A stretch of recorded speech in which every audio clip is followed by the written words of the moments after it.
रासायनिक खाद का इस्तेमाल न सिर्फ हमारी सेहत के लिए बहुत नुकसानदेह है, बल्कि खेतीहर जमीन पर भी इसका बहुत बुरा असर पड़ता है।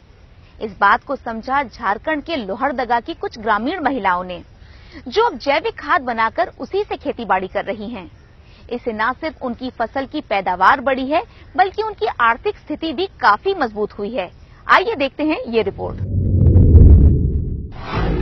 3,62,790 की जनसंख्या, 66 पंचायत और 393 गांव वाले लोहरदगा जिले में करीब 55,000 हेक्टेयर में खेती होती है।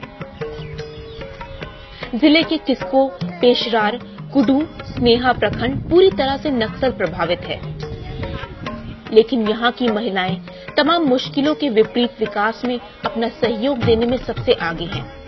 पिछले कुछ सालों में महिलाओं ने छोटे छोटे समूह बनाकर स्वरोजगार को अपनाना शुरू किया। अब जिले में तकरीबन 4,000 महिला स्वयं सहायता समूह हैं और इन लोगों ने खेती को आत्मनिर्भरता का जरिया बनाया है। हम लोग का 12 सदस्य है।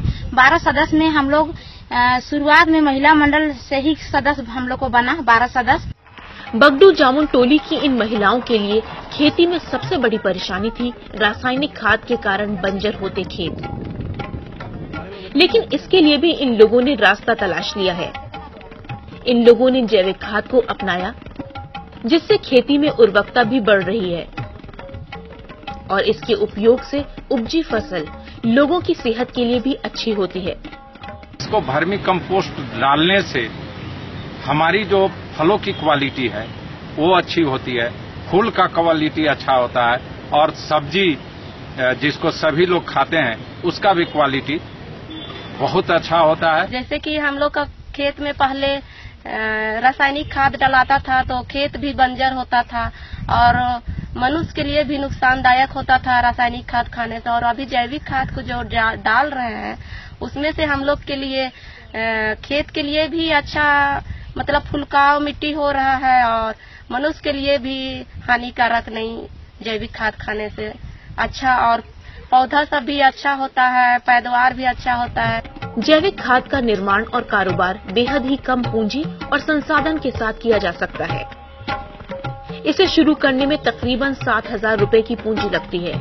हम लोग केचुआ खरीद के लाए, गोबर था ही, यही तो हम लोग का गांव में तो है, सबका गांव में अपना अपना घर में है ही बैल, इसलिए तो गोबर है ही अपना घर में।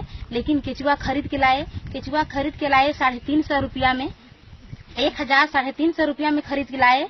फिर अपना बेड में डाले, बेड में डालने के बाद उसको 1 महीना छोटा में खरीद के लाए। खरीद के लाने के बाद उसको 1 महीना हम लोग बढ़ाए, तब अंडा देने लायक हो गई।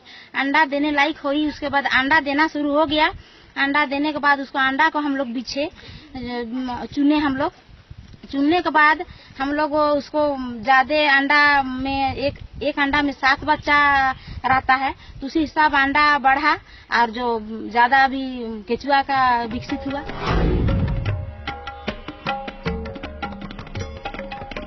इसके लिए तकरीबन 10 गुना 3 फीट का सीमेंट का बेड निर्माण किया जाता है। इसे हम एक टंकी के रूप में भी देख सकते हैं। इसकी गहराई लगभग 1.5 फीट की होती है। इसमें सबसे पहले गोबर खाद को डाला जाता है।